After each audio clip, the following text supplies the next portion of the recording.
How's it going everyone? Chris here with my next Battlefield 3 weapon guide. This time around we're going to take a look at the UMP45, which is the next PDW personal defense weapon you unlock in the game, which is pretty early on at rank 16. So in real life, the UMP45 is HK's 45 caliber version of the UMP submachine gun. It was originally created to be a successor to the HK MP5, although both weapons are still manufactured to this day.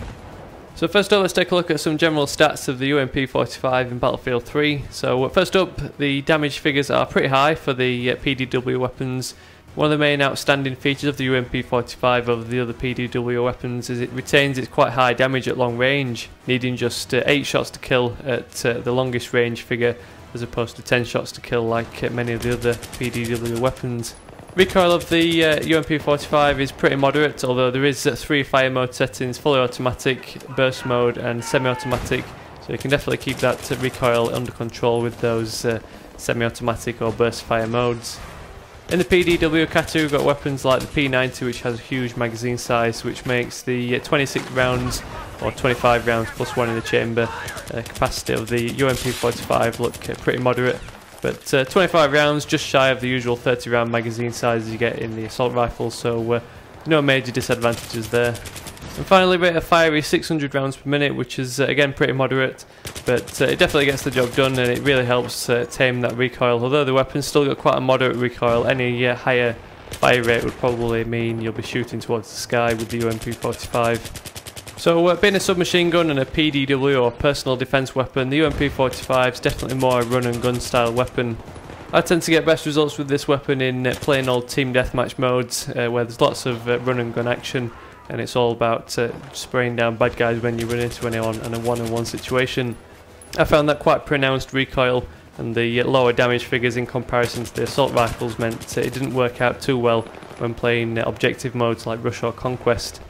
It all depends on the map though. Some of the smaller scale maps, such as the inner cities, particularly the maps where there's no vehicles, the UMP45 can be a really good match.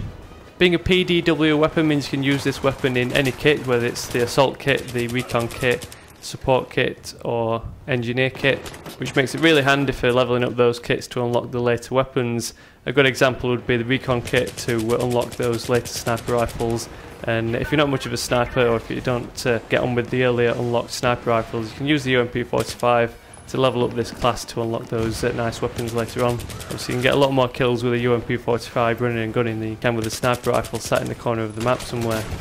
So let's move on and take a look at my recommendations of a configuration of your UMP45. So first up, for the optic, we've got a range of different choices from red dot sights, holographic sights and a few high zoom ACOG scopes.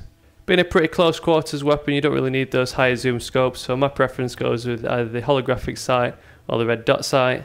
I find the reticle of the holographic sight much easier to use than the dot of the red dot sight. So first up for our optic, we'll go with the holographic sight at 40 kills. For the primary slot, we've got a choice of 2 attachments or 2 accessories, the laser sight or the flashlight. Flashlight can be useful in some situations, especially on maps like Operation Metro where there's lots of dark corners, but being a pretty close quarters weapon, the laser targeting system can be really handy to increase your hipfire accuracy. Not only does the red laser make it easier to see where your shots are going, but the laser sight actually does affect the mechanics of the game in that it reduces your hipfire spread by 33%, which obviously helps with your hipfire accuracy overall. And finally, for the secondary accessory, we've got the choice of either the suppressor or the flash suppressor.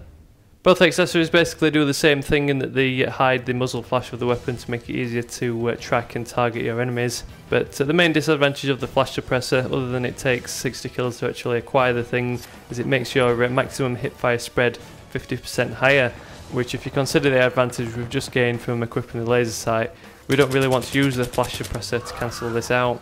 So instead we can go with the suppressor. After just 30 kills it will eliminate our muzzle flash and reduce the overall firing sound of the weapon. So overall the UMP45 is quite a popular weapon in Battlefield 3. It's got that good mix of stats and the main advantage that it's unlocked quite early. So that's it for my guide to the UMP45 in Battlefield 3. If you enjoyed this episode and you want to see more of these Battlefield 3 guides, be sure to drop me a thumbs up on this episode to help spread the word and give the video a little bit more widespread exposure. If this is the first Battlefield 3 guide you've seen from me, be sure to subscribe to stick around for all the upcoming episodes. Don't forget you can also follow me on Twitter if you want to chat about anything Battlefield 3 related. So thanks very much for watching everyone, and I'll catch you all later.